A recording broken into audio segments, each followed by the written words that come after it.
Makes no difference what you're going through. You're gonna make it. God's gonna see you through. Hold your head up. Put a smile on your face. This is another test. It won't last always. So get ready. Get ready for your blessing. for your blessing. Get ready. Get ready for your miracle. for your miracle. Get ready. Get ready for your blessing. for your blessing. Get ready. Get ready for your miracle. for your miracle. I know you've been hurting deep down inside. Let me encourage you. It's gonna be alright. Troubles and trials come to make you strong. Keep on believing. You keep holding on. Get ready Get ready for your blessing. for your blessing. Get ready Get ready for your miracle. for your miracle. Get ready Get ready for your blessing. for your blessing. Get ready Get ready for your miracle. for your miracle. Thank you, Jesus.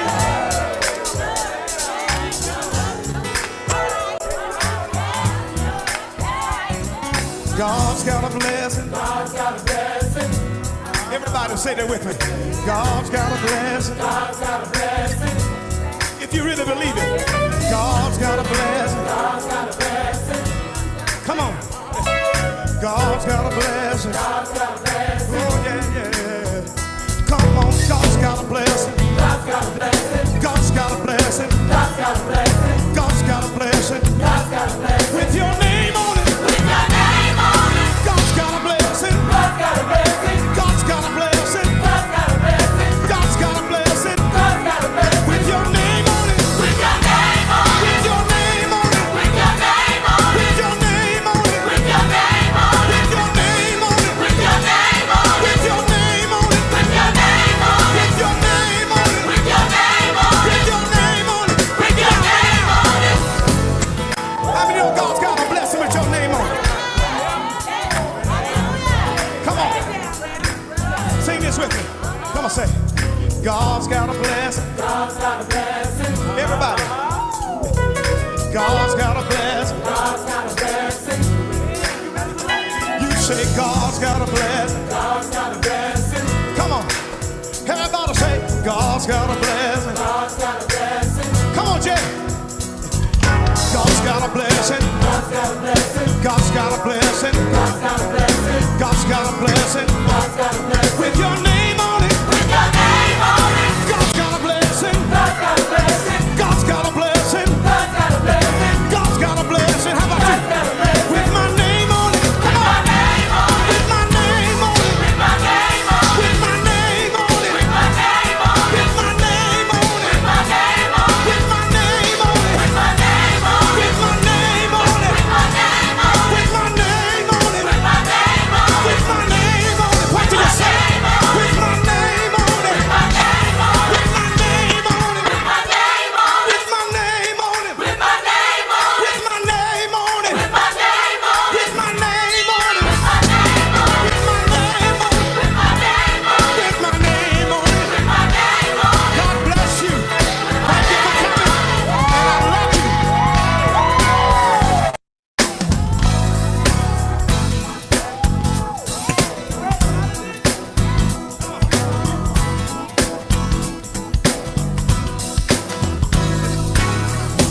Makes no difference what you're going through.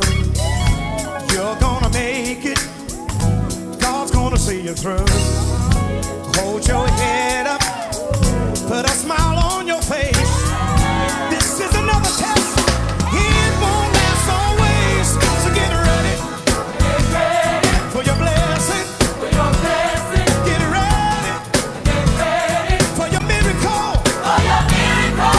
Get ready Get ready for your blessing. for your blessing. Get ready Get ready for your miracle. for your miracle. I know you've been hurting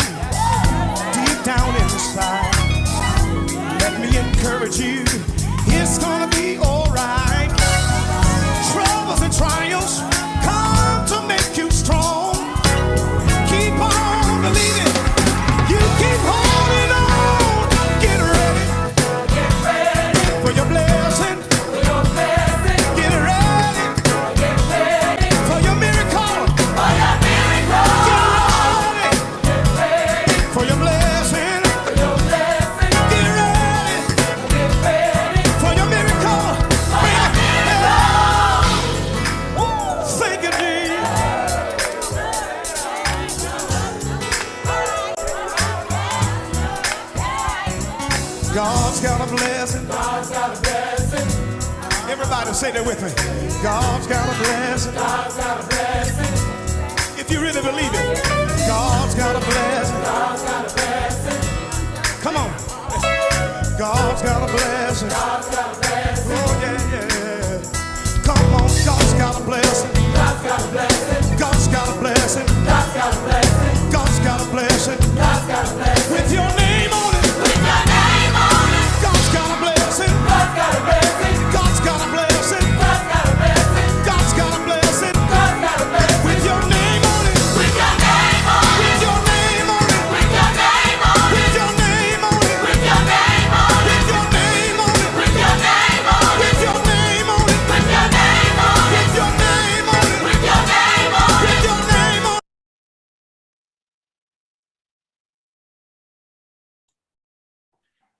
Well, good evening, everyone. We welcome you to part 2 of our town hall meeting on suicide prevention. Thank God for all of you who are here with us. And I know people are still coming on. We've just connected it with Facebook and YouTube. So if you are viewing us via Facebook, go ahead and share this page and start a party so that we can continue to put this wonderful information out. I am Bishop Bertrand Russell, pastor of Fountain of Life House of Worship, and I am glad to be one of the hosts for this wonderful event this evening. We're going to open up right now with prayer, and then I am going to turn this over to Fountain of Life's coordinator for our town hall meetings, and that is none other than the wonderful, incomparable Sister Kim Gathers. So let's go to the Lord in prayer. Father, we thank you. We bless you for this evening. Thank you for this opportunity just to come together and to be open and to share, Father God, and prayerfully make an impact in the lives of your people. So bless our efforts today. We give you all the praise, all the glory in Jesus' name. Amen. So I turn this over to Sister Kim Gathers, who has done such a wonderful, awesome job in coordinating our town hall meetings for 2021. And we're just looking forward to what's going to take place in 2022 with town hall. So Kim, it is all yours. Thank you. Thank you, Bishop. Good evening, everyone, and welcome to part 2 of our Suicide Prevention Town Hall. I want to thank Bishop and Lady Jeanette Russell for leading the way for churches to have this tough conversation around suicide. Whether this impacts us personally or someone around us, we all play a role in the education and awareness of suicide. For tonight's town hall, the moderator has some pre-questions and topics that she will use to begin the conversation with our panelists. We will have a Q&A at the end. I encourage you to put questions in the chat on Zoom, Facebook, or YouTube. If you feel more comfortable, you can also chat your questions directly to our moderator. So that everyone joining us this evening can hear all the speakers and the information that will be covered, I ask that if you are joining us on Zoom, to please mute your devices at this time. Thank you. In part 1, we focused on awareness and some of the myths around suicide. We acquainted ourselves with some of our personal feelings around suicide, and we were given a homework assignment by our moderator. Our homework was to ask 3 people on a scale of 1 to 10, how would they rate life right now? I hope that some of you had the opportunity to do your homework assignment, and I hope it generated some conversation that allowed you to think about some of the things that you got from asking that question. Geronda Montano will again serve as our moderator for this evening. For over 20 years, Geronda has worked in urban and rural communities, identifying strategies to reduce substance abuse, suicide, violence, negative self-image, risky digital behavior, and bullying. Geronda was born and raised in South Los Angeles. She graduated from Arizona State University with her bachelor's and master's degree.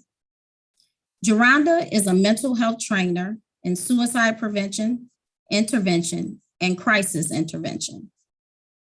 Geronda will walk us through part 2, our call to action, with this amazing all-Black male panel. I'll now turn it over to our moderator for this evening, Geronda Montano. Thank you so much, Kim. Once again, we are back establishing a community around the topic of mental health. We may all have some familiarity with each other, or we may not. And either way, tonight, we are a community. I am really excited to be among the individuals on the panel tonight. I have to tell you, I never in my 20 years have moderated a panel for an all Black men who are talking about suicide. And it just really warms my heart and makes me really excited as we get into this conversation, because I think it's going to be a very powerful one. I will tell you that tonight's message is brought to you by people who care, and it is going to be paid for with your time and commitment to this topic. So last time I asked you all to cross your arms, and then I asked you, and to get comfortable when you cross your arms, and then I asked you to cross them the opposite way. And I hope many of you were able to get comfortable with being a little uncomfortable. Tonight, as we move into part 2, I want to introduce you to our panelists. But first, before we do that, I want to make sure that you all know what the desired outcomes are for tonight. So it's a call to action. We can know something, know that we should do something, but until we actually put the time and effort into the activities that it takes to get to whatever that goal is or that desired outcome is, then like I always say, it's just a dream, and dreams don't just come true. Actionable steps come true. And so tonight, my hope is, as the moderator, that I will lead us into a conversation about actionable steps, and then also lead us through a conversation where we've heard the steps that people have taken and are taken. So I hope tonight that you will leave, number one, with the ability to ask somebody if they are having thoughts of suicide, if you're feeling like in your gut, you're hearing something that sounds like this person might be hurting. Number two, I want you to know what to do if they say yes, because that tends to be the place where people get a little bit stuck. So what if this person says yes, what do I do then? So I hope tonight that you'll leave with a couple of examples and a couple of just thoughts around what you should do if they say yes. And then number three, I don't know if there are any youth on here on the Zoom or watching on Facebook, or if you're going to share it with them later. But I hope that for our young people, that they know who the right people are for them to talk to. Now, that right person might not be you initially, but my hope is that you can give them some guidance so that they understand that they should have somebody in their pocket always. We'll talk about aces and we'll talk about spades. Many of us know what that game is, right? And if we don't, maybe that'll be the next community forum. Just kidding. Either way, I hope that we can leave with understanding what those aces are that we should have in our pockets. So with that, let's get to our panelists. I want to make sure that you all know who you are hearing from tonight. And if I keep looking up, it's because I can see the panelists above me. So please forgive me if you feel like I'm drifting off. I'm not. I'm looking directly at our panelists across the top of my screen, and I'm going to have them introduce themselves one by one. And I'm just going to go from left to right with who's on my screen. And this is the way this will go. The panelists will tell you about themselves and also give you the impact that suicide has had on their lives. And that may be directly, that may be based on who they know, who they work with, or who they are. And so with that, the first person that I'm going to ask to unmute yourself and introduce yourself is Roland.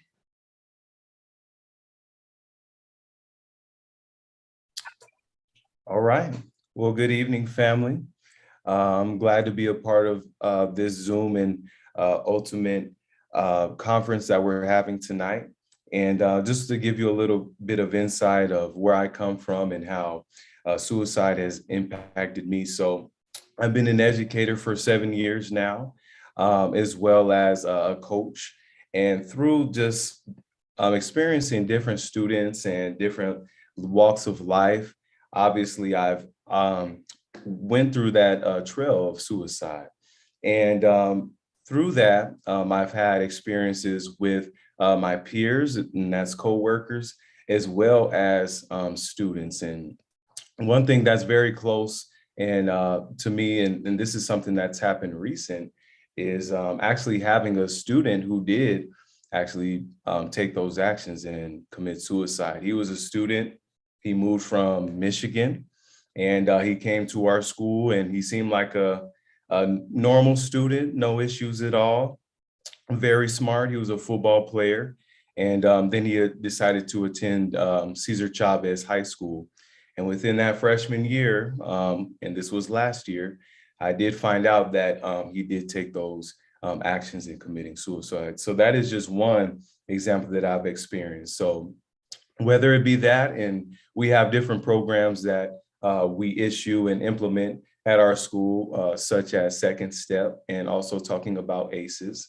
And another thing that I'll mention too, that touched me as an individual was actually one of my peers, one of my coworkers. And with this particular coworker, I thought it was interesting to share this because me being growing up in a church home and having our views and our values a certain way, obviously the LGBT community, we don't believe in those ideas, right? And so for me, growing up, heterosexual person, obviously married, 3 kids, I took on a different perspective, and that perspective through my coworker, I was just being a listener.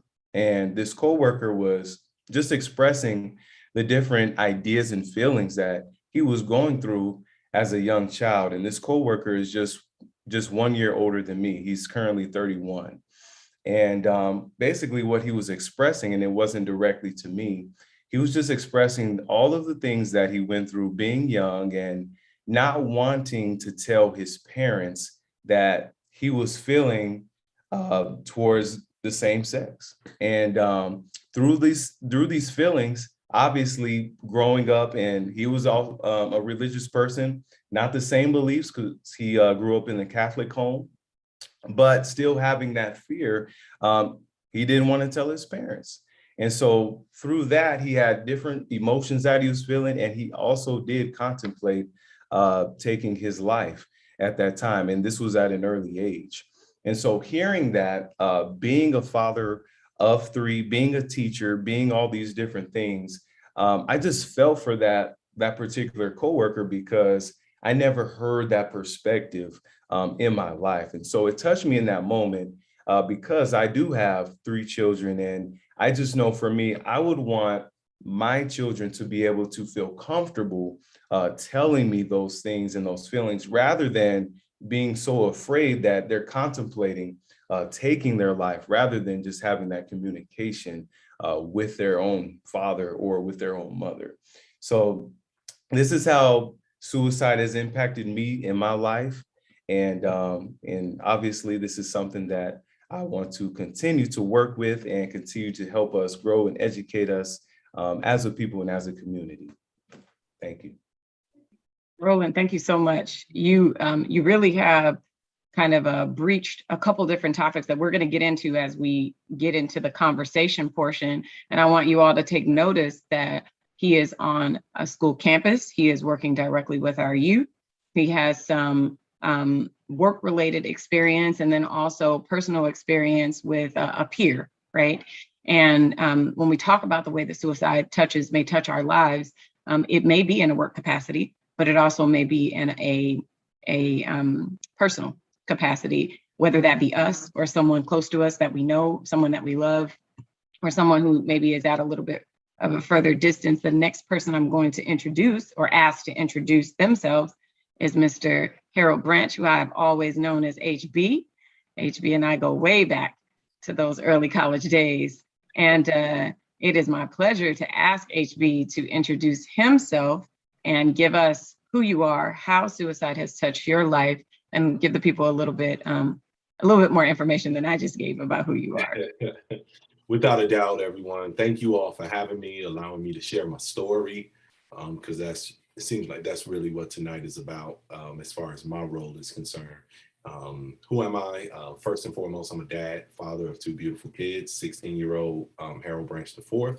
We call him Quattro. He's at Arizona State University right now. So excited about that. And my daughter, who is Ella Rose, she is 12 years old and goes to Herberger Young Scholars Academy. So I'm a father. I'm also a student. I just walked Monday for graduating last year with my master's in psychology with an emphasis in coaching. And I'm currently a little over a year into my doctoral program for a PhD in performance psychology, working to help people perform at their optimal levels, which leads into my company, Branching Out Coaching and Training Services. So I'm an entrepreneur. I do coaching, training, speaking. I'm also a poet and an entrepreneur in that direction as well. Running home-based poetry here locally. And I'm a writer, so working on my memoirs and several books, and an executive with Team New Vision and Legal Shield. I've been doing that for 18 years, keeping the bills paid and all of that good stuff. And how suicide has impacted me. Suicide has been in my life my whole life. My mother, when I was 2 years old, on August 10th, 1980, a Black woman in Chicago, she committed suicide. She died by suicide when I was 2. And in a fairly non-traditional and unexpected way for women, the way she did it or what have you. So as long as I can remember, my family never hid that information from me. I always knew that she had passed, and she, that's how she passed, from her own hands and things like that. Mental health was never a conversation in the household. However, inner city Chicago, west side of town, and I understand. We was too busy trying to survive the day. I don't think that the Black community gets enough recognition for surviving the 80s and 90s in Black neighborhoods because of the crack epidemic. I feel like that was one of the most destructive eras in Black America. And a lot of us are still dealing with trauma from that experience. So we were just focusing on the day-to-day survival. And so not a lot of talk around mental health and things of that nature, even though I look back, I see so much of it was the case as a result of my mother dying by suicide, my own suicidal ideations and things like that. It's just been a whole life. It's been a part of my life. It's just been a part of my life, my whole life. So even on good days, it's just dark jokes and things like that. But on bad days, they're bad days, right? And I've had those ups and downs, battling with depression and other mental health aspects because I pursued to find out what was going on. So that I can grow, do therapy, counseling ever since I was a teenager at ASU, right? Going and touching mags for counselors. So understanding what those needs are. Unfortunately, I've had other family members die by suicide as well. And I started talking about my challenges really early, going to schools and speaking about suicide and survival and understanding where some of those young people came from. So been talking about the topic for a while, and I was also working with young people as a youth specialist for years and years, and worked in locked facilities, mental and behavioral health counseling. So I found myself in locked facilities working with young people who were suicidal concerns. And I mean, as young as 6, 7 years old, but I relate to it because I felt that way at 6 and 7 years old. So it's always been a thing, and to understand it growing into a man and knowing that the older you get, it doesn't just fade away like I thought it was going to. And that's demonstrated by, Anthony Bourdain, Robin Williams, and things like that. So that's where I'm at. That's where I'm at. And that's my experience with this particular topic, and how I've created systems to keep me right and tight, So thank you, Geronda, and always good to see my old buddy from campus. Yes, thank you, HB. You actually bring up a couple of things that we also will continue to talk about. A couple of questions that I'm going to ask you directly a little bit later, so get ready. But in that, just thinking about, does it ever change, or does it ever go away, right? Like, does life ever go away as you're living life? Not really. And how do we put systems in place? So thinking about the systems that you've put in place, I want you to keep your thinking cap on about that, because we're really gonna get into that a little bit later. And you all will have the opportunity to ask questions as well. So get your questions ready. And before I introduce the last panelist, or have the last panelist introduce himself, just remember that as we are going along, if you do have questions and you pop them in the chat box, we are monitoring that. We're monitoring the chat box also through Facebook, and just make sure you get your questions in there so that we can get into those if we don't answer them as we go along. So as we move into the way that life keeps lifing, I'm going to ask the last panelist, Bishop Russell, to introduce himself. And again, how has this topic of suicide come into your life at different points in different places? So go ahead and unmute yourself and introduce yourself, Bishop. All right, thank you, Geronda, and all the other panelists. It's a privilege to be here again. As a pastor, as an attorney, I've dealt with suicide in many different settings. In the last year, I had a client, a 19-year-old, who recently died by suicide. It was a very traumatic event for me, because I hadn't really been that close to it before.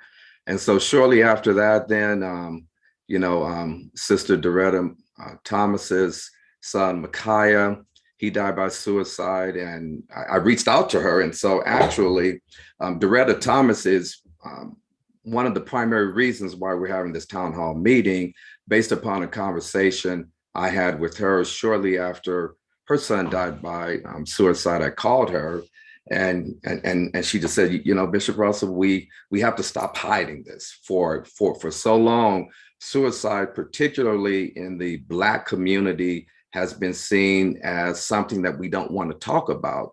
But those issues that we don't want to talk about, if we keep them just left unsaid and not dealing with the issue, we're going to continue to have this spiral effect. And so again, I want to thank Sister Doretta Thomas for being, as strong and as brave as she has been to start a campaign so that more parents won't have to deal with what she dealt with the loss of her son. And so I have a genuine love for people. And so whatever way I can find to foster, to bring people into a better relationship within themselves, with God, I'm there for it. And so so that's why I wanted to have this town hall meeting. Suicide has impacted me as a pastor, as a friend. And so I just want to see us, move, and that we're more educated. The Bible says that my people are destroyed for the lack of knowledge. And so the more we learn about this topic, about, social issues, about traumatic events that we have experienced, the better are we, the better we are. And so, Geronda, you gave us an assignment, the panelists, to do the ACE. And I'd never done that ACE assessment before. And I actually did it probably 5 minutes before we had this town hall meeting. And I scored a 4. And I was shocked because I didn't realize some of the things that I've endured as a child. And it actually brought back some memories, some good memories and some not so good memories. And so I think that as we move forward, and I think that it will be good if we do the ACE assessment, if we have time to do it. It only took me about a minute, 2 minutes at the most. But yes, we're going to move forward, and things are going to become better because we're going to become more educated, and we're going to know how to deal. And what I've learned is to be a better listener. Thank you. Thank you. Thank you. So tonight is definitely in this call to action. Tonight is a let's do it night, right? It's not just a let's sit and listen. We are going to continue with, we're going to go to school. Let's say that, right? We're going to get on the court, or whatever analogy you want to use, and we're going to play this game tonight. And in this, we've got some work to do now, and then we have some work to do once we leave tonight, because it doesn't end with this conversation. So let me build in a little bit of context. One, mental health. So let's define that. In the chat box, when you hear the words mental health, what are the words that pop into your mind? Go ahead in the chat box and just start typing in the words that pop into your mind when you hear mental health. And I'm going to open up my chat box so I can see it. See here. Oh, the chat is disabled. All right. So I see that it's disabled in here, but that's okay. You don't have to pop it in here if it's disabled. Go ahead, and if you have something to write with, write it down. I am monitoring Facebook as well on my end. Go ahead and write it down, what pops into your head when you hear the words mental health. And while you're doing that, let me go ahead and define it for you. I see the chat is open now. So if you want to pop those in there, go ahead and pop those terms in there. What comes to mind when you hear the words mental health? And there's a reason that I'm asking this. I'm not looking for any particular answer, but there's a reason that I'm asking this question. Mental health.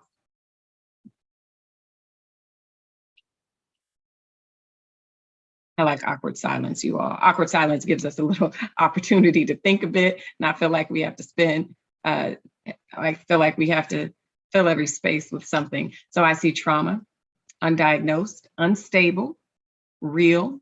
Mental health is real. Depression. Thank you, you all, for popping those words in there. Depressed, absolutely. When we hear mental health, typically what comes to mind for many of us is a problem, something that is wrong, mental disease, an ongoing journey. When we define mental health, it includes our emotional, our psychological, and our social well-being. These are things that affect the way that we think, the way that we act, the way that we feel. So when we think about mental health, it is the way that we handle the things that are coming into our lives. It's the way that we handle stress. It's the way that we relate to one another. It's the way that we make choices. Mental health is going to be with us at every stage of life. It's with us. Our mental health is with us in childhood. It's with us in our adolescence. It's with us in our adulthood. Mental health is not a problem. Mental health is health. So that first definition, I want to make sure that we understand. Mental health is health. But usually when we hear that term, we're thinking about a problem. Someone says processing. It's okay to be okay even when it doesn't feel like it. Absolutely. And keep that word well-being in mind. So with that, we are talking about the problem tonight, but we're also talking about the process. So with the problem, I have to throw out a couple of stats. We have about 19 million Americans who suffer from some sort of depressive illness annually, every year, about 19 million Americans. That's about 1 in 5 adults who are going to have some sort of mental health crisis in any given year. When we look at Black people face increased risk factors. So it increases our likelihood to experience the depression.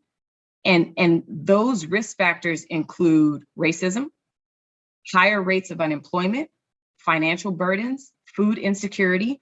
All of these things are included when we're talking about risk for depression and risk for suicide. What has traditionally happened in the Black community is that we have not seen the high rates of suicide reported.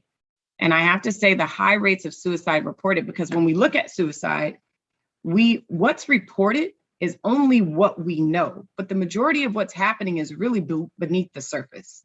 So when it is reported, we have not typically seen high rates reported for the Black community, but we also are less likely to be seen for mental health challenges. We're also less likely to be diagnosed for mental health challenges. And typically, mental health issues show up by about the age of 15, but they're not diagnosed for about 10 years. This is typical. So I'm just setting the stage. And as we set the stage, I had to do a little looking and digging a little deeper, because even as a suicide interventionist and suicide preventionist, I rarely have had the opportunity to address a predominantly Black audience. And I needed to go get my numbers straight. And what I found is that I already knew that suicide is the second leading cause of death for kids and people aged 10 to 32. But it is now the second leading cause of death. As of 2018, it is the second leading cause of death for Black children ages 10 to 14. It's also the third leading cause of death for our Black adolescents ages 15 to 19. And when we look at suicides among children who are 12 and younger, they have found that Black children are more likely to die by suicide than their white peers. So this is as of 2018. In my 20 years, that is the first time that I have seen that, and that is very concerning. So now let's open up the polls, you all. I have a few questions so that we can know as a community who we are tonight. So first question, I'm going to open up the poll and ask someone to go ahead and place that first question. When we look at depression, have we felt depressed? So when you answer this question, have you felt it in your lifetime? Have you felt it in the past year? Have you felt it in the past month or the past week? Choose one.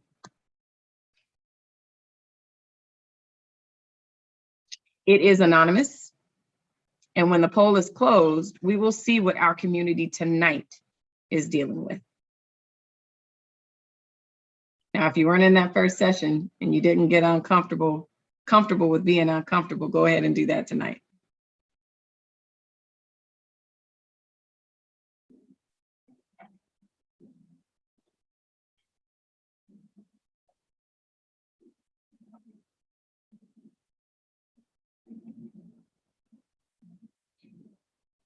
Okay.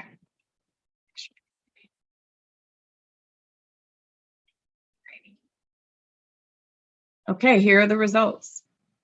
So when we look at the results, of those of us who are in here tonight, we have 31% who felt it in their lifetime, 13% in the last year, many, 25% in the last month, and 31% in the last week. The majority of us have felt depressed within the last month and within the last week when you combine those numbers.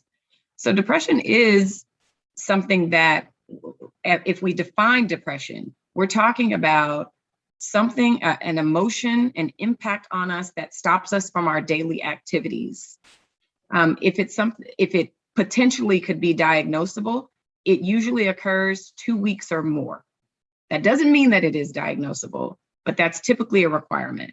So if we have felt like, I cannot do the things that I typically do, I don't want to get up, I don't want to cook, I don't want to go to work, I don't want to go to school, all of these different things are just heavy for me. We may be experiencing depression.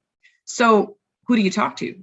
So in our second poll question, if you were struggling mentally, or maybe as you have been feeling down for the last month or the last 2 weeks, who would you first talk to? Would you first talk to a therapist? How about clergy, a close friend or family member, or no one? So go ahead and choose your answer. And I am taking this poll as well.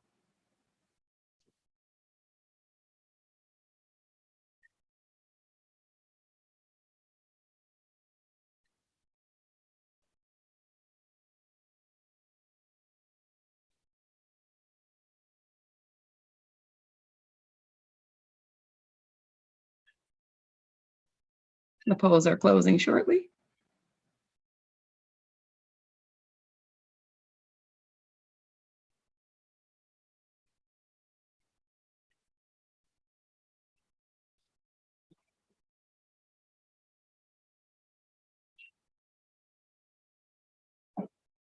Now I'm wondering who's going to come up.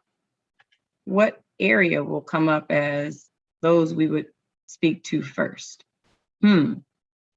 So my hunch was it would be close friends or a family member, because typically that's what comes up. In the many, many trainings that I've done, I've always 100% of the time seen the heaviest area be close friends and family. So thinking about who should be prepared to ask if someone is having thoughts of suicide, close friends and family should be prepared, because more than likely you're going to be the person that someone comes to if they're struggling mentally. Next is no one. So many of us would talk to no one.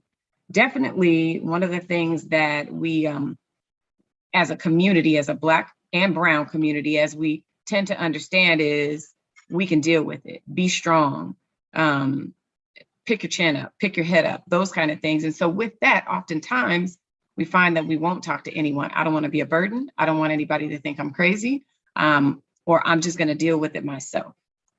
And so no one comes up in this community, maybe for some of those reasons. And then a therapist or a counselor comes up. 11% of us said that we would talk to a therapist or a counselor. That's the third option that we would go to.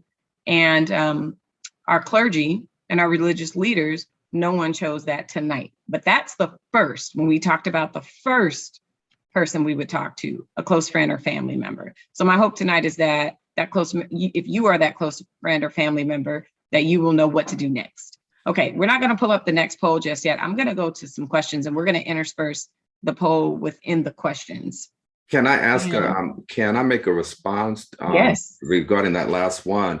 It's alarming to me that in this group, and I don't know what the statistics are normally, but that 0% said that they would go to a religious person, clergy, if they were feeling depressed. That tells me a lot that there's a lot of work that needs to be done in the church, in the religious community. And I think part of it is that for too long, we've been too judgmental to where people don't feel comfortable coming to, religious people because of our mindset.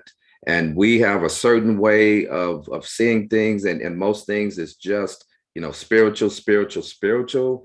And we don't deal with people at a level where they are. Yes, ultimately we want to take them to the spiritual, but when I look at the Bible, when I look at Jesus dealt with the person where they were in the natural first, then spiritual. And so when I saw that, I was like 0%. Wow, we have a lot of work to do. Bishop, in part one, there was a question that came up. And so since you're speaking on this, I'm just going to go to you first for the questions. There was a question that came up that asked about the church and the church's approach and the church's thoughts on suicide. And the question that I wanted to craft what sounds like this: can you integrate faith and therapy or counseling? And what should someone expect when they approach the church for mental health support? Yes, I think faith and therapy has to be integrated because for me as a pastor, I don't have all the answers. And there are people that come to me with issues. And many times, I have faith, but many times I have to direct them to a professional who can deal with them at whatever level they need to be dealt with. So yes, the church needs to become more integrative.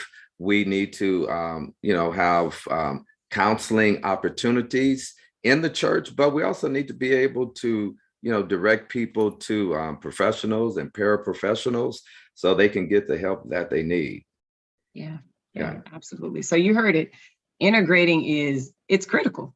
You need both. And when we talk about protecting someone's life, it's not just based on one factor. You can integrate multiple factors into your life to protect your life and protect someone else's life. Do you find, and we're going to pop a poll up on this one, do you find, or this is an opinion for you all, do you think that females think more about suicide or males? Females, and the question is like this, females think about suicide more often than men. Do you agree or disagree with that?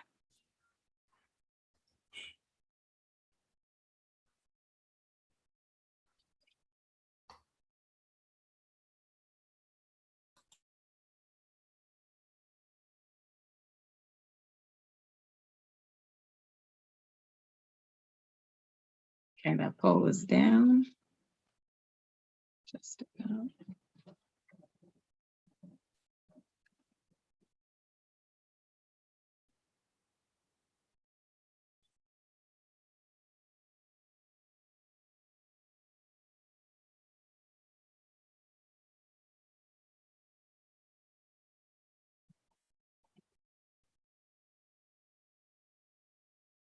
Okay, and we'll await the results and see what our community thinks tonight.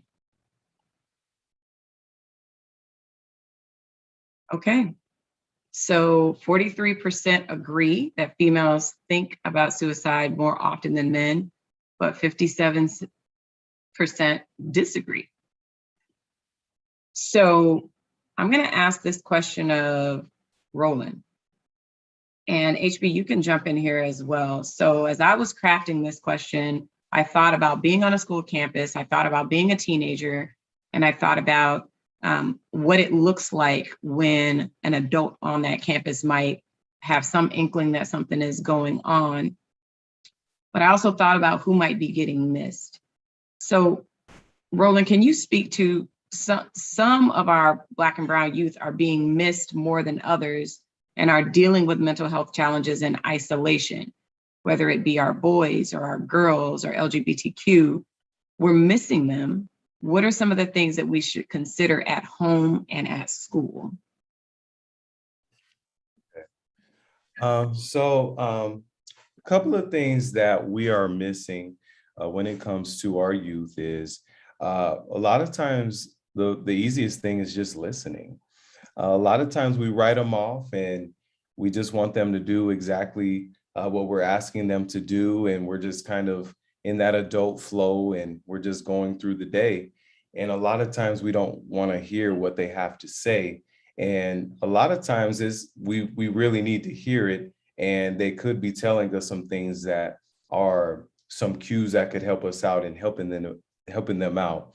And so for me, specifically in looking at that poll, a lot of times I actually voted and agreed with it because I feel like a lot of times our males, we're more prideful and we don't even want to consider going that route, and we have too much pride and we don't even want to express that.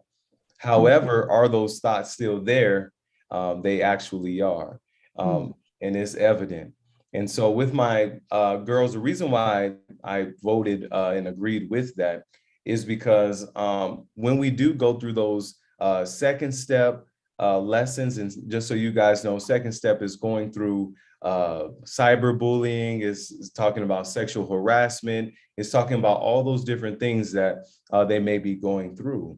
And so for me, my girls, when we have those conversations and we're going through those different situations, they're the ones that express themselves the most. And I've actually got the most emotions from my female students in that regard. So things that go unnoticed that I've been seeing is really the actions that these females and males are taking. They're more so looking at social media. They're leaning towards things that we as our older group, we didn't lean on those things because we didn't have those things accessible to us at that age, but they're leaning towards social media, and they're depending on all these different people that they look up to, and they think that that's what they're supposed to be. And so when they are looking at these things, and then I'm saying, all right, well, I'm not necessarily up to par with how this woman looks or how this male looks on social media. And when I go through a cyberbullying and people are talking to me a certain way online, those types of deals, we overlook those naturally because guess what? We didn't go through those things. And so for us, it's like, well, why are you even Why are you even worried about what they're saying online? Because it's not real. But guess what? It's real to them. It's very, very real to them. And so we don't understand that. But one thing, like I said at the beginning, we have to continue to be good listeners. So, and really hear what they have to say, because those things do affect them in a different way than it affects us as being adults. So continuing to be good listeners, not overlooking something that doesn't affect us as an individual, and saying, oh, well, that's not relatable to me, but it is relatable to them. It is a completely different era that they're dealing with. And it's very important that we understand that as adults, and just continue to be good listeners.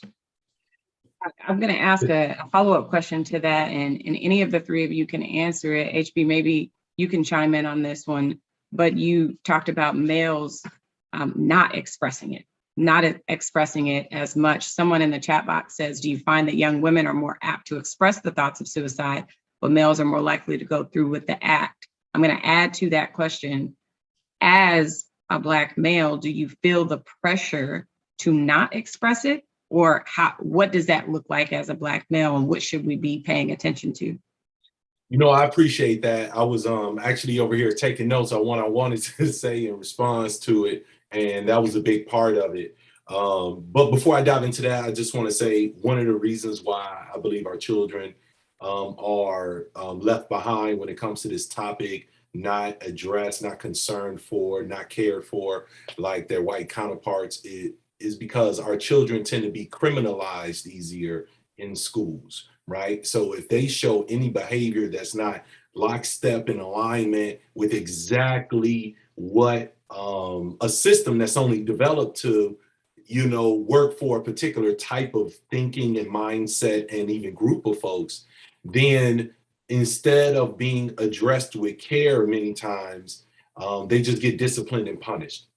So no one's listening when the young girl or the young brother, the young sister or the young brother is expressing loudly. And then if you add cultural misunderstandings and you add that to it, the majority of teachers are white women. You can't get further from a Black young male than an older white woman, right? And then if they're moving in a state of fear around our kids every time they just raise their voice, even though we will understand they're just talking loud to their friends, but this person, oh, I feel unsafe and threatened. Any teacher that feels unsafe and threatened consistently needs to quit that job and go do something else, because they're not built for that area. And I feel the same about police who constantly feel that way, because we end up being a brunt of that. But number two, as far as to touch your topic, I do believe that the world is more, there's stereotypes. There's stereotypes and different expectations from different groups. And right now, and it's a beautiful thing, we're in so much of the conversation around what's expected of women that's unfair, right? Those unfair expectations. But our young men deserve some attention to those unfair expectations for them as well. Because if we don't address that, that'd be the reason why they end up being the people having the expectations of the women, right? They end up being that. But for a young man, I think that, and men in general, we just don't have the room to be as sensitive and express those softer emotions as the young ladies do. And I've heard, and what people say they think and how they actually behave when it's going down is different. And as far as people pushing that, stay tough, don't cry, man up, and all of that, that behavior is often attributed to just older men pushing it, but women push that behavior in our men just as much, right? And we need to recognize that these young men do need room to be able to express these different things. But if that inner protector is there, we want to make sure we're not going to become a threat. I know my thought every time this topic comes up is, how can someone else use it against me? And they won't do it right now, not in this moment, but later on when they're upset, even if I'm in a relationship, right? If I say too much and right now I get concerned, but what happens when she get angry? Is she's going to throw it back on me, right? She's going to put it in my face, right? So that I'm not sure if that thought is more so for men, but I think that may be a possibility. And we're not always trained to be able to express that. So I think we tend to see boys and men do more destructive behavior that may lead to their death, even if they're not. And I think that should be considered suicide as well. If I'm doing suicide by cop, if I'm out here gang banging hard and I go to another hood with my colors on, flagging, I'm expecting to get shot down. I'm just trying to go in a blaze of glory to get some props. See, I think that is something that should be accounted for as far as suicide is concerned as well. I do think the idea that one is more susceptible or think about it more, I think that's a dangerous idea. I think it's a dangerous question and idea in itself, just to be real, because if I choose men or women, then the other group, I'm not, I'm not assuming that that's on them because it's more likely women. You know what I'm saying? So I think trying to do any kind of predictive behavior likelihood is very, very irresponsible and lazy thinking. So I want to give 2 claps for HB Oh. because that question was specifically directed at our attitudes and beliefs, right? And if we believe that one group thinks about it more often than the other, we might miss the opportunity to address the other group. Or if we think one group does it more often than others, we might provide more services for that one group than the other, and so therefore miss that other group as well. But it is really important, or I should say, and it is really important that we know what our attitudes and beliefs are around that. Because without the awareness, we don't even know that we're doing that, right? This intrinsic or extrinsic bias, we don't know that we're doing that, right? And so it's really important that we have the awareness. Well, what are my thoughts? Do I think one more than the other? There is one fact, and the one fact is men typically complete more often than women. And that tends to be because deadlier means are used. So if a man attempts a suicide, his suicide more often ends in a completion than that woman who attempts maybe the same amount of times or the same amount of attempts. So that is a statistic, at least, that we do know. So if I may as well, and because there's another part of that, there's also less men available for young men to talk to. Is more woman dominated. I will be less likely to share this with an older woman because, I just don't want to leave down as and different things. So it is, as it was said in the chat, less Black male psychologists and, therapists and Black male teachers, and things like that, which also, once again, I believe is partially a result of stereotypes, you know what I mean, when it comes to nurturers and caring for children, and men aren't really allowed. I make sure when kids go by, I be thinking too, like, oh my God, I want a picture. And I do that, I'm a weirdo. You know what I'm saying? Something wrong with me. So we do have to kind of pull back from certain nurturing type behaviors because it's just not socially acceptable. And I think that kind of steers men away from some of these more nurturing professions, even though our young Black men need it. Like, I'm getting my degree in psychology and everybody's like, oh, you're going to be a therapist. You're going to be a therapist. And I'm like, I'm not. I'm going to be a researcher part, but I'm not going to be that therapist because, I believe I've grown to have a lack of interest in that daily connectivity. And, I'm supposed to provide a whole lot more. Just different things, different reasons, even though it's a noble and phenomenal profession. And we need more brothers. So I just wanted to say that piece as far as Black male connection, it was mentioned in the chat, and I think it's really important. Yeah, I'm gonna go back to the chat and pull out another question there.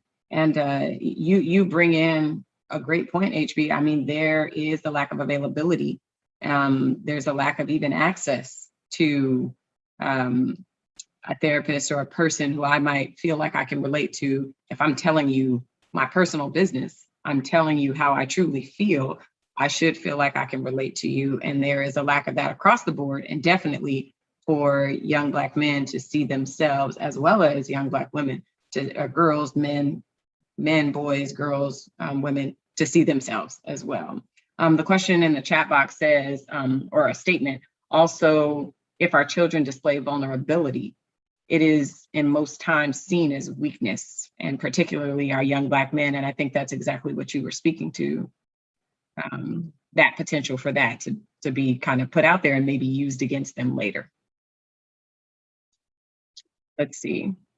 So I want to flip a bit as I'm looking at the time. We're at 7:30. How are we handling ourselves in the midst of so much that has happened in the last year? I mean, we have experienced as people, period, and then definitely as a Black community, we've experienced so much in the last year. HB, you talked about putting systems in place, and you gave us a little bit of your story and how suicide has impacted your life. What are some of the things? Well, let me say this. When a child has a parent that dies in childhood, that child is 2 times more likely to die by suicide, just if their parent dies. But if their parent dies by suicide, they're almost 3.5 times more likely to also die by suicide. So that is just a general, statistic of an impact of an adverse childhood experience on a child. What are some of the things that protected you growing up, that helped you protect your life? And how do you continue to create some of those life protectors today? Okay, so growing up, it was different than adulthood, obviously. The things that were in place in childhood were probably unhealthy, right? Major abandonment issues. So I always try to achieve, hit goals, be impressive. That was my thing. If I'm not impressive, then they'll leave. Whether if it's leave the state, one parent will leave the planet like the other parent. You know what I'm saying? So trying to process this as a youngster was very, very difficult. So a lot of depression. I was in the church real heavy. So diving into that as well until that became, it didn't feel like a safe environment for that topic anymore. Wearing the white rose on Mother's Day was very standout. And then the pastor really went in one day on people who die by suicide going to hell. And, I ended up having to walk out in tears, crying hard, like maybe 10, 11 years old. And that started my break from the church, right, that I grew up in. I just couldn't take it. I thought it was insensitive because they knew my life, right? Even if they felt that way, to preach it from the pulpit was tough. So I'm not quite sure what got me through as a young person, because I attempted over and over, as a young person. So I would say love, grace. Grace got me through. Luckily, I have 2 amazing older siblings who were preteens when it happened, and a young teenager. So they've always looked out for me and tried to love on me extra, especially growing up in an unaffectionate household. And it was a lot of distractions. The darkness usually came at night when I was alone. So just trying to be around folk. As I got older, different systems, one of the things is knowing yourself. It took me a really, really long time to understand that I have cycles of this thing and what it feels like when it's coming. So I got to the point to where I know it's on the way, the depression, right? And I'm like, okay, all right, it's on the way. Let me cancel some meetings, right? Because I know I won't be functional for this period of time. And I reach out to my support group. Luckily, my friends, Black males, a ton of brothers, and a ton of sisters who've been caring for me my whole life, but a ton of brothers. We're not afraid. My family, we talk about suicide, depression, mental health. We make jokes about diagnosis and medication, right? So it's an easy talk. It's an easy talk, and you don't feel like the weird one when you talk about it or like something's wrong with you. because either they say something's wrong, like, you know what, wrong, or just pray on it, which is one of the most ridiculous things and oppressive things you could say to someone that's feeling this. Just anything. Don't say just. It minimizes it like it's an easy solution, and I just ain't been smart enough to figure it out yet. You know what I'm saying? It's very minimizing, very minimizing. You can include prayer, but don't tell me just pray on it and God will look out for you, because in our mind, he ain't did it yet.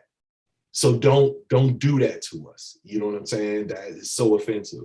But you know, having people that I get to turn to, get to talk to, have someone in place for those conversations. Try not to be alone, right? Even if I don't want to talk, can you just, you know, hey, just come over and hang out, right? Look, I don't want to be in the house by myself. If those conversations are there, they know that what that means. And they just come over and watch TV or be in the other room doing homework. But you want somebody in the house so you're not alone, because it only has to make sense for about 5 minutes. It don't have to be a good argument. It's just got to make sense long enough to complete, you know? So those are some safeties. And at some points, you know, medication is important, right? You may find out that that's the case after you try everything else and you can't get that monkey off your back. So, but what's kept me more than anything is my children, my kids, because, you know, you're talking about 3.5 times, that's a 350% increase. You know what I mean? I bring that increase closer to my kids, right? So I just can't. That's an impossibility. So that's the brick wall that makes it an impossibility to never do because of that. Fatherhood, it was the best system I could have ever had. Thank you. And thank you for letting us in a little bit more, right? We're really getting real. Like, this is not just, let me read it in a book and see just what the book says, which the book may not have a face attached to it. Sure, somebody authored it, but we are talking to 3 Black men right here today who are giving us real, and in the way that it specifically has impacted or come into their purview. Let me ask this next Geronda, question. I'd like to address something that HB said regarding, you know, the church and this issue of suicide. You know, I grew up in the church, been in the church pretty much all my life, and I grew up believing that if someone died by suicide, that it is an unforgivable sin. That's what we were taught. Me as a pastor, I don't take that approach because I'm not God. And so I'm not going to thrust that on anybody, because at the end of the day, God has the final say. So nobody knows anybody's relationship. I know the theory behind it is that, well, if a person dies by suicide, they didn't have an opportunity to ask God for forgiveness. Who puts a limit on God's grace? Who are we to put a limit on the mercy of God? And so, you know, and so I can't apologize for that minister, pastor who said that to you, who had that type of effect on you. But I will say that there are pastors, there are many of us out there who are more sensitive than that. And I would say not that ignorant, because that's ignorance. That is not something that we can pull out of the Bible and unequivocally say that if you die by suicide, you are doomed. I can't say that. Thank you. Yes. So thank you. Yeah, I felt really, I mean, my heart dropped when I heard you say that, because how many people, not only with suicide, but how many people have walked away from the church, walked away from religious settings because we impose our own beliefs on people, as opposed to really just understanding the grace and the mercy of God. Because it's, at the end of the day, you know, his grace is just unlimited.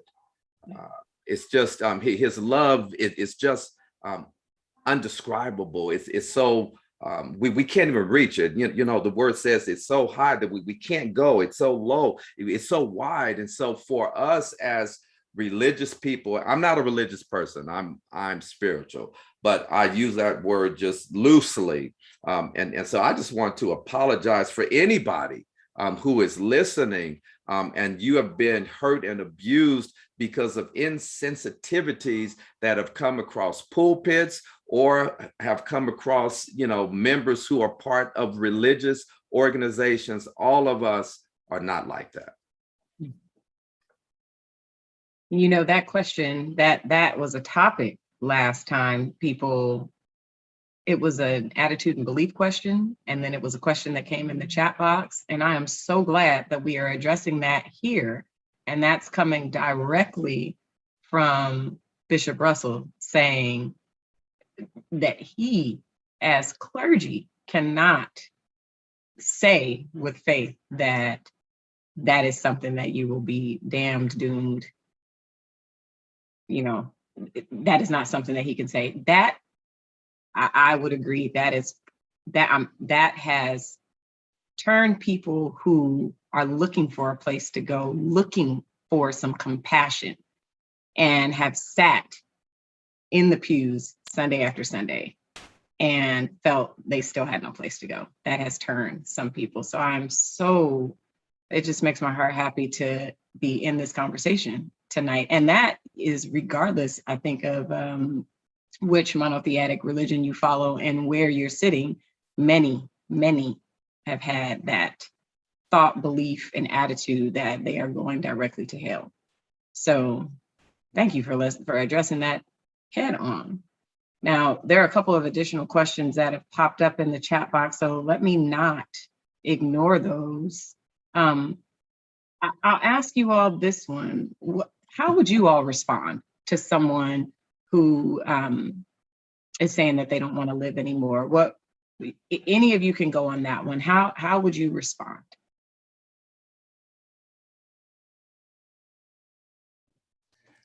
I'll go ahead and present that.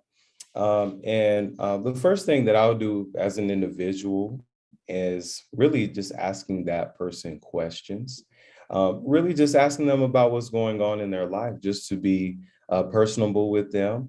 And maybe they're just a person who hasn't been heard this entire time, and that's why they could be contemplating. And one thing that I guess I could use this for that question now, and I wanted to pinpoint this as well, piggybacking off of HB and mentioning what are we doing now to disregard, I guess you could say, those thoughts. And one thing to mention, and if I am expressing this to another person who is expressing those ideas to me, is really knowing your worth. And really at this point, we've been talking about the Black community. It's very important for us to be educated on who we actually are and where we come from. And a lot of times growing up, if I don't go back and look at history, I think I come from slavery because that's what they teach us at school. So if I don't understand that those slaves were former lawyers and former teachers and former doctors and all those different things, and I think that they're savages, I think I come from nothing. And so if I think I come from nothing, what is my true worth? If I don't know I come from royalty and kings and queens, what is my true worth? And if I don't know what my true worth is, what do I have to live for?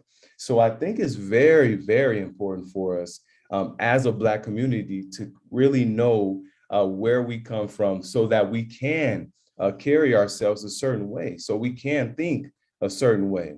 Because just knowing that it's hard. It's hard to say, you know what, if I come from nothing and I'm just a savage, then what am I here for? And that's what a lot of our kids think about. That's what they feel, and that's what they believe.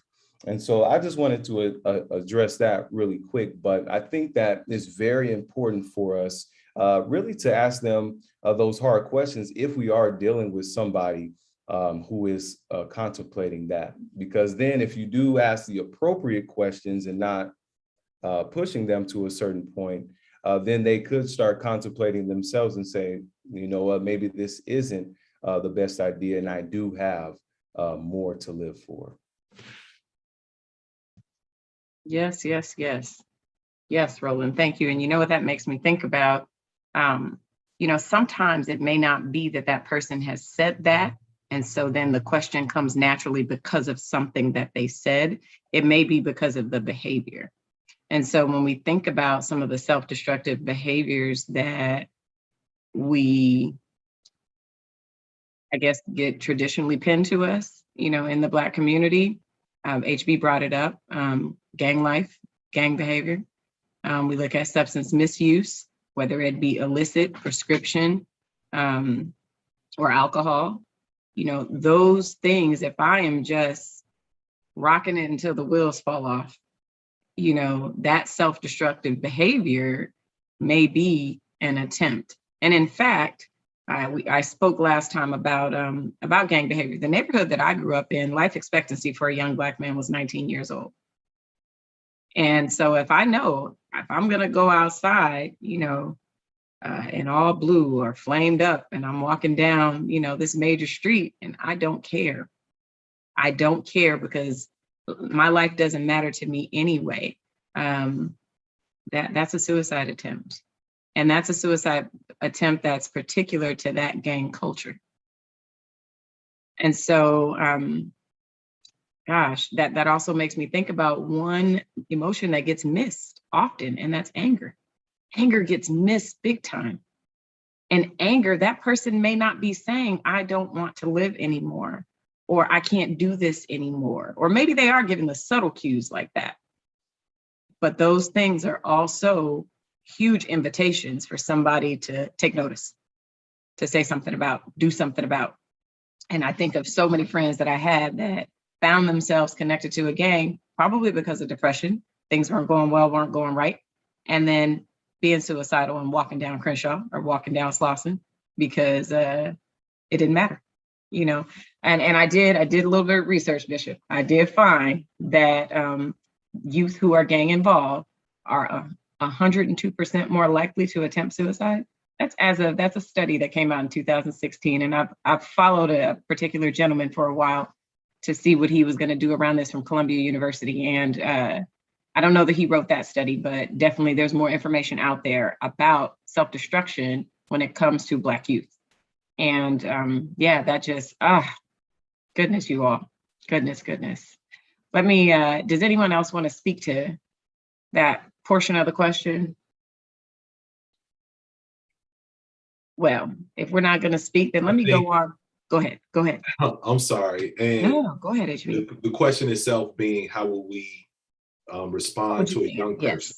Mm-hmm. So for me, and in working with young people around this topic for a really long time, I've been blessed when I go to high school and do a speech, and I have a whole keep living motto within my company in order to kind of address some of these things. One of the things that I learned is, for me, and this is not everybody, because everybody can't relate to it, but some kind of identification and connectivity. We've all been sad before. We've all, had moments where we felt depressed. Try not to forget it. So often, any of our negative moments, we work so hard to get through it and past it, and then we mind wipe it. We don't want to, it was too painful. That breakup was too painful. Losing that job and being depressed about what I could bring in was too painful. We don't want to think about that anymore. But the thing is, if we had to live it, then it's ours to command, right? So remember it so we could use that to connect with someone else. As someone who was a cutter, right? Being like, I get it. I understand. You want a pain that's different from the pain that you're already feeling. Some pain is just a distraction from other pain. Yeah. And so I need this physical pain to distract me from this pain. And that's also why people engage in extremely risky sexual behavior. I just need a distraction emotion kind of thing. And having that combo, what are we distracted from? Why do you feel you deserve this? I'm not judging. I just want to understand. And creating a platform just to understand. I'm not saying anything. I'm not judging. I want to get you. I want to understand you. And I also want to understand, if this wasn't an issue, what would you want your life to look like? If everything was perfect, under perfect circumstances, and I know that's a fantasy, that's a dream, right? But let's just fantasize a little bit. If it was perfect, what would your life look like? And that question allows them to think about things they don't necessarily give themselves permission to think about. And now, as a mentor, adult, teacher, instructor, guide, now I have something that I know they want. Let's make the path from here to here possible by putting a plan together. Let's help them dream again, because the more you have in the future pulling you, the more helpful it is for you not to cut the strings to never make it to that future, right? So giving them something to look forward to, and that has been a good technique for me. And it doesn't cause me to try to be a 16 years old, because you just look goofy when you try to be a teenager. I'm not a teenager. I don't want to be a teenager no more. I did that. I don't want to do it. So I'm very comfortable in where I'm at, and trying to be best friends. That they don't want a friend. Their friends don't know.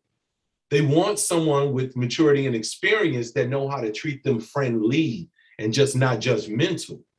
It's not that they want us to be kids. They just want us to not judge them and not minimize it. Well, you know, that's just for now. It was a breakup. You're going to date many more people. For a teenager, all they could see is that moment. Like every moment is magnified. You know, until they're 25, the brain is still in that space. And so it is forever to them. It is forever to them. You know, it's the equivalent of a spiritual leader telling us, don't worry about it, because you do have, after this isn't it. You have more in the next life.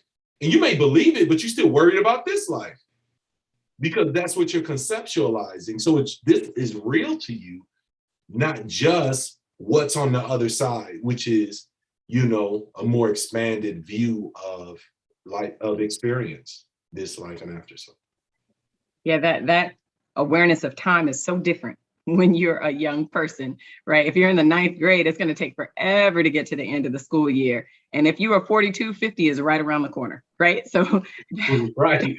that awareness of time is so different depending on how old you are. The other thing that you bring up is this concept of ambivalence. So you all can write this down, think about it, record it. Just remember that when a person is considering dying, taking their life, there is that ambivalence if they're in front of you. And ambivalence is where you can see the benefits of both. And because you can see the benefits of both, it makes it very difficult to make a decision. But what you want to do is listen to them, like Roland said, listen, listen, listen. You listen to them for why, what has brought them to this point. And while you're listening to them, you're listening for their reasons for continuing to push on. And that's what HB is talking about. That system that allows them to see these are all of the things that you're looking forward to, that you want, that you can see yourself in. You might not be able to see yourself in it today, but you have that wish, you have that desire, you have that dream. So those things will help the life side prevail. It will help them to make it to that next point. And that ambivalence then turns to life protection. You're able to help them protect their life. And that is extremely empowering. When I know, oh no, I can now see that it is important for me to make it to whatever that is that I said I want. That will help my life prevail and help me to win in that. If you've never taken ACEs and you would like to take those ACEs, I'm going to have you guys go to the link that Kim has dropped in here.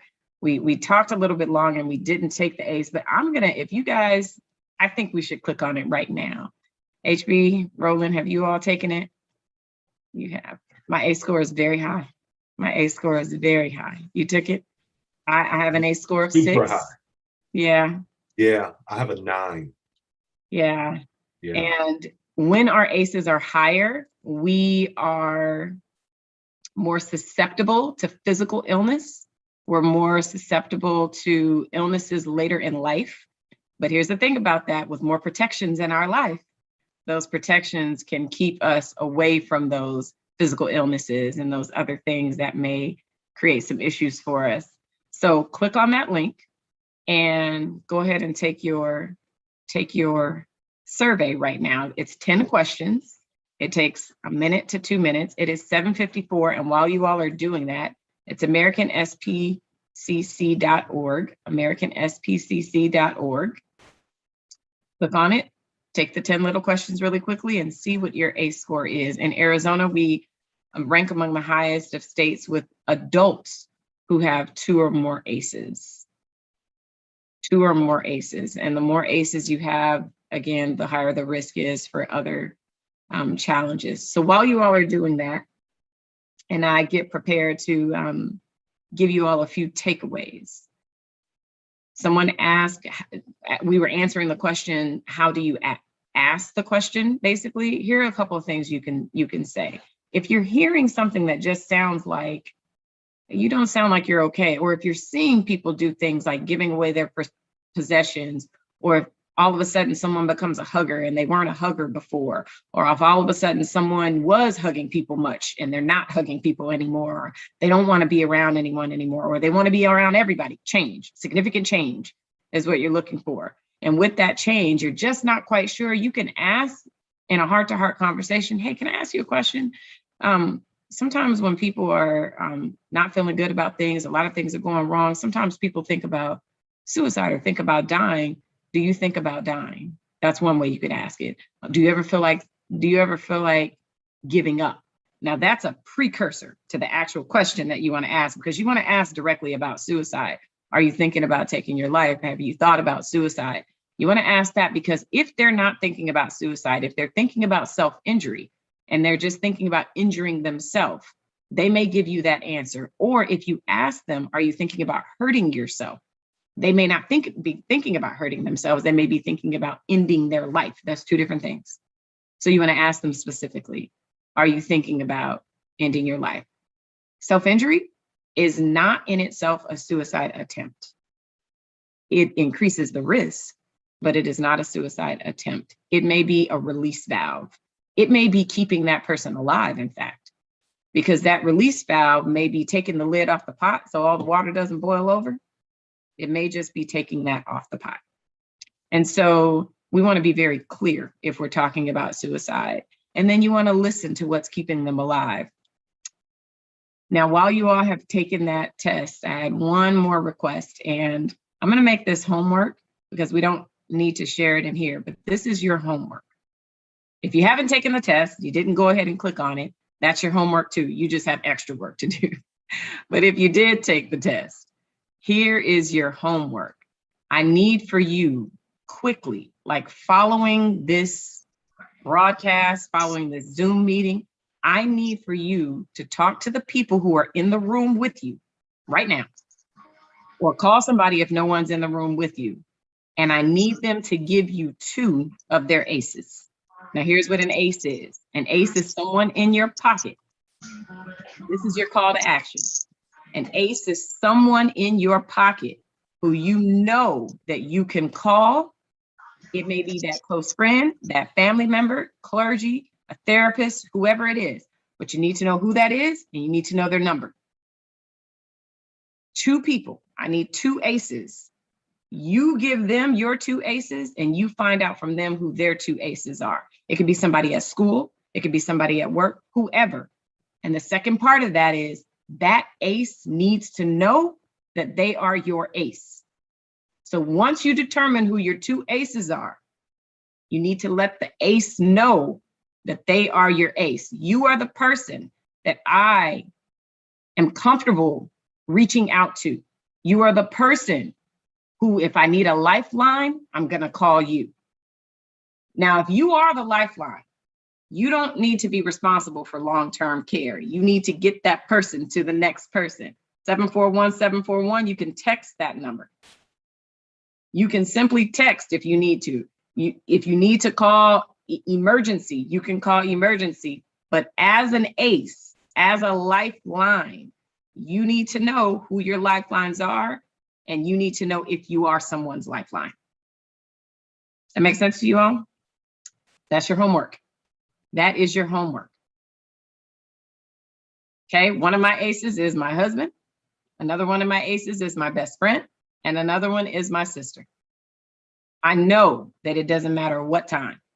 I can reach out and say, hey. And I probably wouldn't do it in that order, just FYI. I love my husband, but he wouldn't be the first person that I would say I need a lifeline right now. I'm gonna reach out to my best friend in all honesty. And then we reach out together, okay? Because that's just the person that I talk to on the phone the most, in realness, right? Her and my sister. So it doesn't have to be any particular answer, but you have to have that ace. You have to have that ace. And if your kids, if the youth in your life don't know who that is, you need to figure out who that is immediately and suggest to them who it should be. That's your homework. So as individuals, how do we move forward? The number one homework assignment is to identify the ace and call and let the ace know, the aces, the two, know who they are. You attended this forum tonight. The purpose of this forum was to make us more comfortable with asking about and talking about suicide and to identify people in our lives who we are comfortable with reaching out to, who are lifelines for us. And as a community, when we do more of this and we make sure that we're taking care of our health, mental health is health, then we can thrive and survive at higher rates. So with that, I'm going to pass it over to Kim, as I've given you like 39 seconds, Kim, to wrap it up. And I just want to say thank you all for allowing me to be the moderator for this. This has filled me up so much. I am so grateful to be able to provide some directions, some of my words, some in this forum tonight. And I hope to be able to do more of this in the community that I call my own. And this is really important to me that we continue this conversation. This is not the end, you all. There is only one Geronda Montaño on this planet. If you find her and you Google her, she is me. So if you need to reach out to me, I am just a Google away, and I'm sure you can reach me anyway. Geronda Montaño, I will pass it on to Kim, and I thank you all so much. And panelists, I thank you. Thank you, Geronda. So I don't have much to say because the panel said it all. And I just want to just thank each of them. My heart too is I'm just overwhelmed. An all Black male panel talking about suicide. You know, and so I just thank you all for sharing and allowing us to learn a little bit about you and the work that you're doing. So Geronda, I don't have anything else to say, but Geronda, thank you for taking us through part 1 and part 2. Yes. And I am going to turn it over to Bishop Russell, who has, he has twofold, panelists and bishop, but to whom much is given, much is required, Bishop. All right, Kim. Again, I want to say thank you to Geronda. It's been, you are it, Geronda. I mean, I had never met you before, but I love your spirit. I love just the idea that you want to see people healed and whole. And that's what it's all about. And so thank you. HB, God bless you. Thank you for coming in and being a part of this. Roland, young man that I've known, he and my son have been best friends since they were in elementary school. And so God bless you and continued blessings on you and your family. So another takeaway, I just want everybody to feel comfortable. Thank you, Geronda, for bringing up the ACEs that, that get some people to get connected with. And it's also okay to talk to counselors. It's also okay to go through and open up and just speak to people, because I'm being honest, over the last couple of years with this pandemic, and I've been meeting so many Karens in my life. Now, I'm not gonna, y'all know who Karens are, and Karens, both in the male and the female persuasion has done a job on some of us. And so we just need to make sure that we stay healthy and that we don't allow various stressors and traumas to take us certain places. I was on the tennis court today, and one of the persons that work at the tennis place where I play tennis, he encountered not one Karen, but like 2 or 3 Karens last night. And I mean, he was at wit's end. And so we talked, and y'all, counseling is important. So get your ACEs if you need to get somebody just to talk through some things so that you don't go over the top. It's important. So thank you all again. God bless you all. We are ending this town hall meeting, this is not the end. You will see more of us. We're going to have some more topics that will be coming forth. And if you have any suggestions for any town hall topics, feel free to contact Kim, or you can contact Fountain of Life House of Worship at 602-305-8600, and we will take those suggestions into consideration. God bless you all. Have a wonderful, blessed evening. Take care, everyone. Thanks for having me. Have a great Thank night. you. Mhm. Have a good night, you all. Thank you. Good night. Good night, everyone.